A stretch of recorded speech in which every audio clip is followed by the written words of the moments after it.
Assalamualaikum warahmatullahi wabarakatuh. Halo peserta didik sekalian, apa kabar? Bertemu lagi hari ini bersama Ibu Winda di mata pelajaran ekonomi ya. Semoga peserta didik sekalian dalam keadaan sehat, semangat mengikuti pembelajaran ekonomi hari ini ya. Oke, peserta didik sekalian, hari ini kita akan belajar subbab materi yang baru, masih di bab yang sama, di bab 4, yaitu keseimbangan pasar dan struktur pasar. Setelah beberapa pertemuan sebelumnya, kita belajar banyak sekali materi ya. Di dalamnya kita belajar permintaan penawaran, bunyi hukumnya, gambar kurvanya seperti apa gitu ya, rumusnya gitu, dan minggu kemarin kita belajar tentang keseimbangan pasar setelah pajak dan subsidi. Nah, hari ini materinya adalah, seru juga materinya, yaitu tentang elastisitas. Elastisitas itu materinya kita berhitung juga gitu ya. Jadi memang kalau untuk di bab 4 ini banyak sekali materi yang hitung-menghitung gitu. Tapi tidak usah takut karena hitung-menghitung dalam ekonomi itu tidak ada kuadrat sin cos tangen gitu ya, kayak matematika enggak gitu ya. Jadi hanya kabataku kali bagi tambah kurang aja gitu, mudah asal kalian benar-benar paham dan rumusnya pun kalian dapat mengaplikasikannya nanti gitu ya. Oke, kita mulai aja ya. Oke, teman-teman, kita akan belajar tentang elastisitas gitu ya. Nah, apakah kalian pernah mendengar kata elastisitas ya? Jadi elastisitas itu bukan hanya ada di mata pelajaran fisika saja gitu ya. Di ekonomi juga ada materi tentang elastisitas, tetapi tentu saja bahasannya berbeda gitu ya. Oke, kita lihat. Nah, jadi kalau belajar elastisitas dalam ekonomi adalah kita akan mengukur tentang kepekaan ya. Kita mengukur kepekaan gitu. Jadi bukan hanya kepekaan antara manusia dengan manusia yang lain, enggak ya. Di ekonomi juga ada. Kita mau mengukur kepekaan, seberapa besar sih kepekaan, jumlah barang yang diminta atau yang ditawarkan berubah karena ada perubahan harga gitu. Jadi kita akan mengukur kepekaan seberapa besar sih jumlah barang yang diminta atau yang ditawarkan berubah karena ada perubahan harga gitu, karena ada perubahan harga gitu ya. Apa yang akan terjadi gitu dengan barang atau jasa tersebut gitu ya. Ibu ilustrasikan seperti ini misalnya.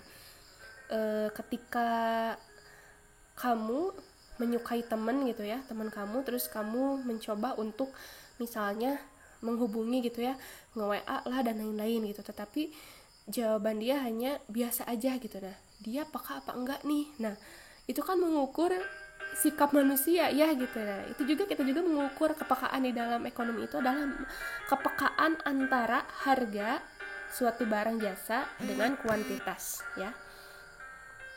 Oke, jadi elastisitas ini ada dua macam elastisitas harga ya. Ada elastisitas permintaan dan elastisitas penawaran. Makanya kalian harus betul-betul memahami dulu materi demand dan supply ya, permintaan dan penawaran di minggu-minggu kemarin, karena sangat erat kaitannya dengan materi elastisitas ini. Oke. Nah, jadi teman-teman, kalau kita belajar elastisitas, kita akan mengukur kepekaan dengan rumus gitu ya. Mengukur kepekaan perubahan suatu barang atau jasa karena ada perubahan harga itu dengan rumus ya. Ibu akan menjelaskan dulu rumusnya. Nah, di dalam elastisitas harga permintaan dan penawaran itu rumusnya adalah sama gitu ya. Rumusnya adalah E sama dengan, nah E itu adalah apa? Elastisitas. Delta Q per delta P dikali P per Q. Atau E sama dengan persentase delta Q per persentase delta P. Nah, Q itu adalah kuantitas, P adalah price, harga ya. Kuantitas delta itu artinya adalah perubahan. Berarti apabila delta P adalah sama dengan Q Q2 kurang Q1. Jadi kita mengukur perubahan kuantitas dengan cara mengurangi Q2 dikurangin Q1. Nanti kalian akan lebih memahami apabila ada soal. Per delta P. Delta P juga itu adalah perubahan di harga. Maka delta P itu adalah Q2 dikurangi Q1 dikali P per Q. P-nya adalah P1 dan Q-nya juga adalah Q1 gitu ya. Nah, persentase perubahan Q dibagi persentase perubahan P. Ini yang bawah, sama saja untuk penawaran dan permintaan. Nah, oke. Karena dalam elastisitas ini adalah kita akan menghitung kepekaan. Setelah kalian menghitung kepekaan menggunakan rumus tersebut, muncullah angka kan ya. Nah, muncul angka dan kalian harus menggolongkan, harus hafal gitu ya, angka tersebut termasuk ke dalam koefisien elastisitas permintaan atau penawaran yang mana nih gitu, karena ada beberapa koefisien elastisitas dengan nilai koefisien yang berbeda-beda gitu ya. Nah, Ibu akan jelaskan masing-masing dari kurva elastisitas ini gitu ya. Ini untuk permintaan dan ini adalah untuk penawaran. Intinya sih kurang lebih sama. Kita lihat. Nah, koefisien elastisitas yang pertama adalah ada yang disebut dengan elastis. Elastis itu apabila kalian mengisi soal elastisitas dan isi dari setelah mengerjakan tersebut adalah lebih dari satu, koefisien elastisitasnya disebut elastis gitu ya. Nah, seperti apa sih gitu ya. Nah, kita akan ilustrasikan seperti ini gitu ya. Nah, misal tadi yang Ibu cerita bahwa kalian suka pada temen gitu ya. Terus si A itu nge-WA ke temennya si B, ke orang yang dia suka gitu.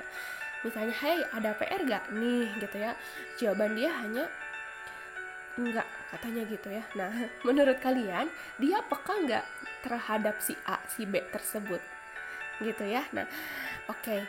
Betul, dia itu tidak peka gitu karena respon dia datar-datar saja gitu ya, tidak seperti yang diharapkan. Tapi kalau dia merespon dan dia sangat senang gitu ya menerima WA dari si A, terus si B itu senang banget, si B itu berarti peka terhadap perubahan harga. Si B itu peka terhadap si A gitu. Jadi dalam ekonomi juga apabila jumlah permintaan atau penawaran suatu barang itu berubah banyak, dia juga peka terhadap perubahan harga gitu ya. Yang disebut peka terhadap perubahan harga itu seperti apa? Ini yang elastis ya, kita bicara yang elastis. Nah, keterangannya adalah persentase delta Q harus lebih besar daripada persentase delta P. Maksudnya adalah apa? Persentase perubahan kuantitas itu harus lebih besar daripada persentase perubahan harga. Contohnya, harga barang naik 2%. Kalau dalam hukum permintaan, apabila harga barang naik, permintaan akan barang tersebut akan turun kan ya. Nah, apabila harga barang naik, pasti kuantitas barang yang diminta itu akan turun. Ternyata saat harga barangnya naik 2% misalnya, ternyata turunnya lebih besar dari 2%, yaitu misalnya 6%. Kan itu terlampau sangat jauh ya. Berarti persentase kuantitas ini nih, barang yang diminta ini berubahnya lebih besar daripada persentase perubahan harga. Yang ini 2%, ini yang P. Ternyata yang Q-nya turunnya adalah 6% gitu ya. Nah, barang tersebut termasuk barang yang sangat peka terhadap perubahan harga gitu ya. Jadi harga berubah sedikit, permintaan atau penawaran barang tersebut berubahnya banyak, lebih besar daripada perubahan harga. Nah, karena dia lebih besar, maka dia sangat peka ya terhadap perubahan harga. Makanya kurvanya bentuknya landai gitu ya. Ketika harga barang ada di P, ternyata dia naik harga barangnya, misalnya yang tadinya ada di sini titiknya di Q1 gitu ya, menjadi ke Q2. Karena saat harga naik, perubahan Q-nya akan lebih besar daripada perubahan P-nya. Makanya kurvanya bentuknya landai kayak gitu. Nah, itu untuk yang elastis. Berarti yang elastis itu isinya harus lebih dari satu ya, dan barangnya sangat peka terhadap perubahan harga. Barang yang kedua, koefisien elastisitas yang kedua adalah ada inelastis ya. Inelastis itu isinya apabila kalian menghitung elastisitas, nilai koefisiennya adalah harus kurang dari 1. ED itu adalah elasticity demand ya. Jadi elastisitas permintaan. Isinya harus kurang dari 1 apabila kalian nanti menghitung memakai rumus. Dengan keterangan persentase delta Q-nya harus lebih besar daripada persentase perubahan P. Ibu jelaskan kembali. Misalnya saat harga naik 2%, kalau dalam permintaan kan maka dia akan turun ya permintaannya, kuantitas barangnya. Nah, turunnya itu akan lebih kecil daripada 2% gitu ya. Kenapa dia lebih kecil daripada 2%? Misalnya dia turunnya hanya 0,5%. Turun sih permintaannya, tapi akan lebih kecil daripada 2%. Kenapa? Karena barang-barang dalam inelastis adalah barang-barang yang tidak peka akan perubahan harga. Mau harga naik, mau harga turun, dia permintaannya berubah, penawarannya akan berubah. Hanya saja perubahannya itu akan lebih kecil daripada perubahan harga. Sekali lagi, perubahan kuantitasnya, ini Q-nya, presentasenya akan lebih kecil daripada perubahan harganya gitu ya, karena dia tidak peka terhadap perubahan harga. Nah, contoh barang dalam inelastis yang sangat mendekati ke inelastis gitu ya adalah barang-barang kebutuhan pokok. Nah, karena apa? Barang kebutuhan pokok itu sangat dibutuhkan oleh kita sebagai masyarakat. Apabila harga naik pun, kita bukan berarti kita berhenti membutuhkan kebutuhan pokok tersebut. Mungkin kita hanya akan mengurangi saja, karena bahan pokok itu bahan-bahan yang sangat dibutuhkan oleh kita sebagai masyarakat gitu ya. Nah, Ibu lupa tadi untuk jenis barang yang inelastis yang mendekati adalah barang-barang mewah gitu ya, atau barang-barang yang mempunyai pengganti yang banyak. Jadi apabila barang tersebut mahal, kita bisa dengan mudah beralih ke barang lain gitu. Misalnya harga emas lagi naik, kita tidak beli itu, tapi saat harga emasnya turun, wah permintaannya akan lebih banyak daripada penurunan harganya gitu ya. Karena apa? Mumpung ya lagi turun gitu, namanya juga ibu-ibu gitu ya, yuk kita ke pasar gitu ya, kita beli emas dan lain-lain gitu ya, jadi seneng gitu. Nah, seperti itu untuk inelastis. Kalau untuk inelastis, kurvanya bentuknya curam. Nah, kenapa curam? Misalnya ibu ilustrasikan di sini adalah ada harga awal misalnya di P1, ternyata harga barang naik menjadi di P2 nih, di garis merah yang ini ya.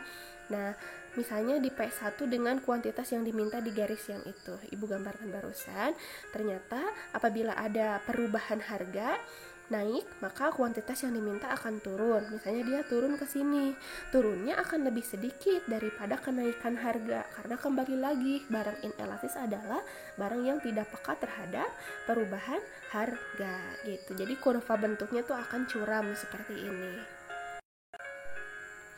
Oke, itu untuk yang inelastis.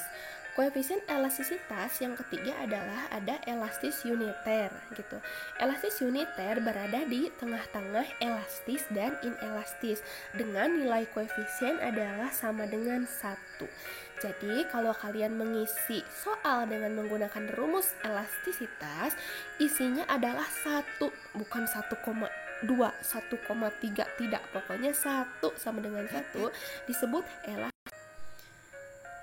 disebut elastis uniter, sama dengan 1 ya isinya gitu, di antara elastis dan inelastis. Pokoknya kalau kalian mengisi dengan rumus bukan 1,2, negatif 1, 0,1. Pokoknya elastis uniter adalah isinya harus sama dengan 1, dengan keterangan persentase perubahan Q ini harus sama dengan persentase perubahan P. Misalnya, apabila harga barang naik 2%, permintaan akan barang tersebut akan turun 2% juga. Jadi akan sama gitu ya antara penurunan harga atau kenaikan harga dengan penurunan atau kenaikan kuantitas. Kurvanya adalah tidak landai dan tidak curam seperti ini gitu. Oh iya, Ibu lupa, untuk inelastis itu kan isinya harus kurang dari 1 ya. Disebut kurang dari 1 itu adalah harus 0, sekian, bukan minus 2, minus 3 gitu, tidak. Karena ingat, dalam elastisitas itu kalau ada tanda negatif kita mutlakan saja, kita hilangkan. Kalau isinya negatif 16, maka dia isinya 16, maka disebutnya koefisiennya elastis, bukan inelastis. Jadi yang disebut inelastis adalah isinya 0, sekian. Oke. Selanjutnya ada elastis sempurna. Elastis sempurna itu isinya adalah sama dengan tahingga gitu ya. Tahingga itu adalah isinya kalau kalian mengisi sesuatu dibagi 0, misalnya 2000 bagi 0 isinya tahingga gitu. Nah, bentuk kurvanya dalam elastis sempurna adalah seperti ini di nomor 4 gitu ya. Elastis sempurna garis lurus seperti ini gitu. Nah, contoh barang di elastis sempurna itu adalah kasuistik, jadi tidak berlaku mutlak gitu dan jarang ada, tapi Ibu pernah baca yang mendekati itu adalah untuk elastis sempurna adalah bumbu dapur. Kalau untuk elastis uniter adalah barang-barang elektronik. Selanjutnya ada inelastis sempurna gitu ya. Nah, inelastis sempurna itu kalau kalian mengisi dengan rumus elastisitas adalah isinya sama dengan koefisiennya sama dengan 0 gitu. Bentuk kurvanya adalah seperti nomor 5 ini, tegak lurus seperti ini. Ini tuh berapapun harga barangnya gitu ya, seperti ini, mau di sini P-nya, jumlah barang yang diminta akan tetap sekian sebanyak Q gitu. Jadi tetap ada di yang itu. Nah, ini adalah jenis-jenis koefisien elastisitas dalam permintaan maupun dalam penawaran, sama aja ya. Elastis sampai dengan inelastis sempurna sama saja, ini 1, ini sama dengan 0 juga sama saja gitu, dan menggunakan rumus yang sama juga gitu. Nah, lalu di sini, nah kalau dalam elastisitas penawaran juga sama saja. Nah, hanya saja yang membedakan adalah bentuk kurvanya gitu. Untuk rumus dan koefisiennya adalah sama. Nah, untuk barang-barang dalam elastisitas penawaran juga tidak berlaku mutlak, tapi hanya juga sama mendekati seperti di elastisitas permintaan. Untuk elastisitas penawaran yang elastis ini gitu ya, contoh barangnya adalah barang-barang industri yang tidak bergantung pada masa panen, dapat dengan mudah ditambah atau dikurangi jumlah produksinya. Untuk penawaran inelastis, contoh barang yang mendekatinya adalah barang pertanian yang dibatasi masa panen atau barang-barang yang tidak mudah untuk ditambah atau dikurangi jumlahnya. Untuk penawaran yang elastis uniter, tidak ada barang yang spesifik gitu ya, karena pada tertentu saja dan sangat jarang ditemukan dalam kehidupan sehari-hari. Untuk inelastis sempurna, contoh yang mendekati adalah tanah dan bensin serta barang-barang dengan kapasitas produksi yang sudah optimum. Nah, peserta didik sekalian, ini adalah beberapa koefisien elastisitas beserta rumus-rumusnya. Nah, di sini adalah ada faktor-faktor yang mempengaruhi elastisitas permintaan. Nanti kalian boleh baca ya, banyak sekali sumber-sumbernya di internet atau di buku pegangan kalian. Boleh dimulai dari ketersediaan barang substitusi, jumlah penggunaan barang, penggunaan atas barang, intensitas kebutuhan, masa penyesuaian, dan pendapatan konsumen. Dan ini adalah faktor-faktor yang mempengaruhi elastisitas penawaran: ketersediaan barang, kategori barang, keragaman penggunaan barang, dan proporsi pendapatan yang dibelanjakan untuk suatu barang. Nah, di sini Ibu ada contoh soal tentang elastisitas. Nah, ini soalnya adalah pada saat harga barang 5.000, kuantitas yang diminta 8 unit.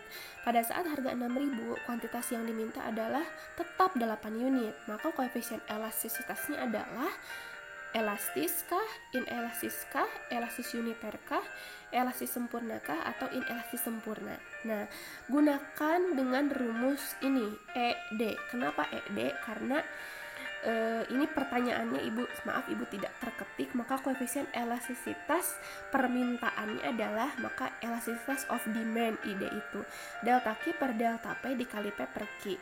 Berarti di 5.000 ini adalah harga P1, yang ini adalah P1. Lalu kuantitas yang dimintanya adalah 8 unit, berarti ini Q1. Pada saat harganya 6.000, berarti itu adalah P2 dengan kuantitas yang diminta tetap 8 unit, maka ini Q2. Ayo kita masukkan soal ini ke dalam rumus. Delta Q, maka Q2 kurang Q1, 8 kurang 8 sama dengan 0. Ya, lalu dibagi per delta P, P2 dikurangin P1, 6.000 dikurang 5.000 adalah 1.000, dikali P1, ya ini P-nya P1, Q-nya juga Q1, P1-nya adalah 5.000 dengan Q2-nya Q1-nya adalah 8. Tinggal kalikan saja, 0 kali 5.000 isinya 0, 1.000 dikali 8 adalah 8.000 gitu ya, sama dengan 0 dibagi 8.000 isinya adalah 0. Nah, kalian harus ingat 0 ini termasuk dalam koefisien elastisitas yang mana gitu ya. 0 adalah masuk ke dalam koefisien inelastis sempurna, maka isinya adalah E. Cukup mudah kan? Nah, jadi Ibu harap kalian dapat memahami materi elastisitas ini dengan baik gitu ya. Dan Ibu akan mengingatkan pada kalian yang belum masuk tugas, bagi kalian yang belum mengerjakan tugas, yang belum mengerjakan, silahkan secepatnya mengerjakan tugas, karena Ibu akan merekap nilai, karena pada awal Desember nanti kalian akan melaksanakan penilaian akhir semester ya. Terima kasih atas perhatiannya. Tugas akan Ibu lampirkan di Google Classroom. Wassalamualaikum warahmatullahi wabarakatuh.